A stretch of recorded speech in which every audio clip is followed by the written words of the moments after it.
Padre Pio é um fenômeno extraordinário. Padre Pio é o santo mais providencial do século XX. Porque Deus deu à igreja do século XX o que ela mais precisava. Por quê? No século em que haveria a crise do sacerdócio, Deus dá à igreja o único sacerdote estigmatizado da história da igreja. É o único. Muitos santos receberam os estigmas, mas nenhum era padre. Só Padre Pio era padre. Para fazer com que as pessoas experimentem e vejam que Cristo vive nos seus santos. E Cristo vive nos seus santos de uma forma extraordinária na vida do santo Padre Pio de Pietrelcina. Assim, eu acho que o Padre Pio é um santo providencial porque ele faz com que nós, homens céticos, modernos do século XX, entremos em contato com uma série de milagres que nós só ouvimos falar na Idade Média. Entendem? Os milagres que aconteceram na vida do Padre Pio são tão clamorosos, é um negócio assim tão extraordinário, que você diz, bom, se aconteceu na vida do Padre Pio, atestado por médicos, por laudos médicos, por radiografias, exames de sangue, cirurgias, médicos do século XX, se aconteceu esse milagre na vida do Padre Pio, então por que não na vida de Santo Antônio no meio da Idade Média? Compreendem? Porque quando nós, homens céticos do século XX, lemos os relatos dos santos medievais, dos santos do passado, a nossa tendência é interpretar aquilo tudo como sendo uma criação quimérica, um negócio assim, isso é o povo daquela época que tinha fantasia, olha só a fantasia do homem medieval. Mas quando você vê o Padre Pio, o negócio não é medieval, o negócio é agora.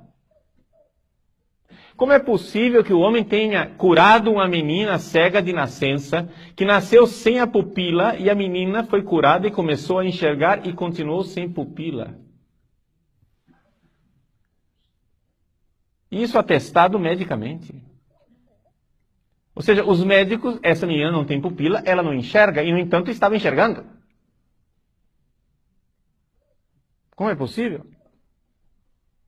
E não é assim, dizem, não, a menina com nome, eu não sei o nome e o sobrenome aqui de cor, mas é atestado nos livros com laudos médicos e tanto assim de testemunhas. Casos extraordinários, como por exemplo, o caso de uma senhora que levava uma criança recém-nascida para ser curada pelo Padre Pio, a criança tinha sido desenganada pelos médicos. Os médicos disseram, essa criança vai morrer, não tem jeito. A mãe, contrariando os médicos, tirou a criança do hospital, colocou a criança no trem com ela, viajou de trem para Pietrelcina com a criança recém-nascida, agonizante. No meio do caminho a criança morreu. A mulher escondeu o cadáver da criança dentro da mala.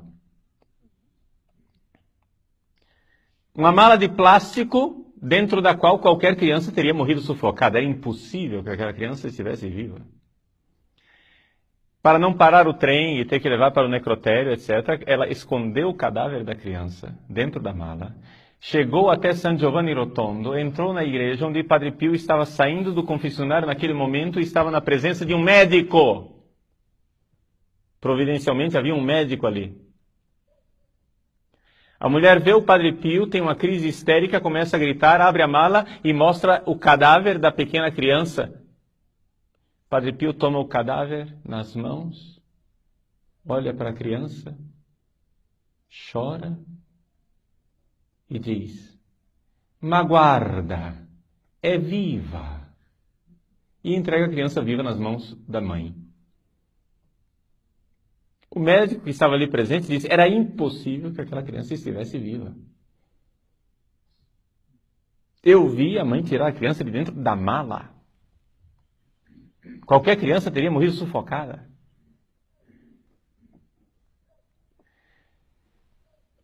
Fenômenos extraordinários de bilocação.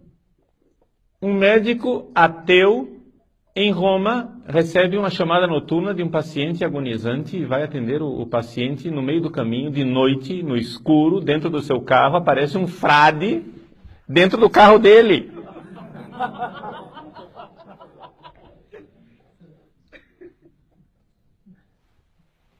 Ele olha para o frade, sem acreditar no que está vendo, passa a mão e não tem nada. Mas ele vê o frade.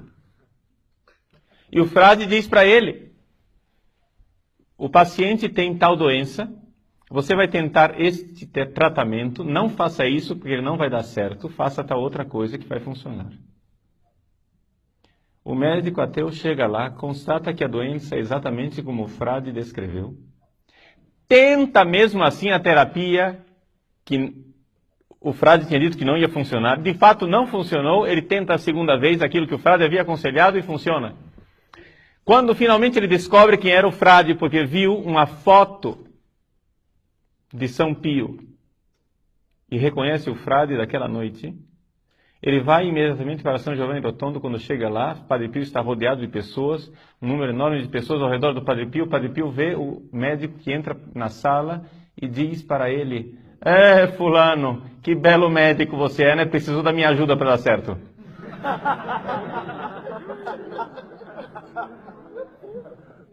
É evidente que se converteu. Pilotos de caça americanos, ingleses, canadenses, durante a Segunda Guerra Mundial tentaram bombardear a cidade de San Giovanni Rotondo. E não conseguiam bombardear a cidade porque durante o voo lhes aparecia um, aspas, monge voando, que impedia os aviões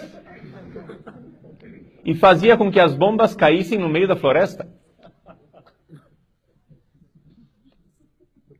Um destes oficiais americanos, depois que terminou a guerra, ouviu falar do tal do monge misterioso, feiticeiro, que morava naquela cidade, e ele, protestante que era, quis conhecer o Padre Pio.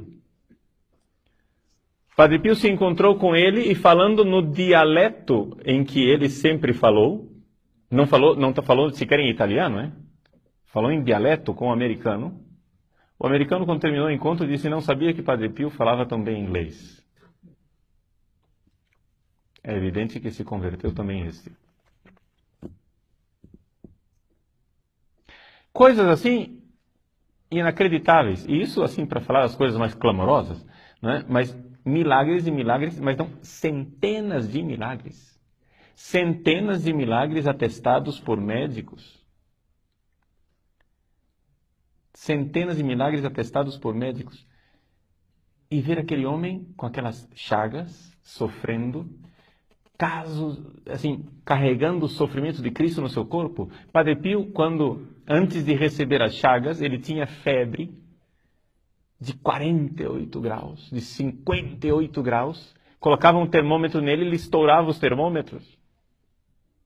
Não havia termômetro humano que medisse a temperatura dele. Eles pegavam termômetro de banheira para conseguir medir a temperatura de Padre Pio. Era medicamente impossível que aquele homem estivesse vivo com aquela febre. E, no entanto, estava lá. E o Padre Pio dizia muito acertadamente: eu sou um mistério para mim mesmo.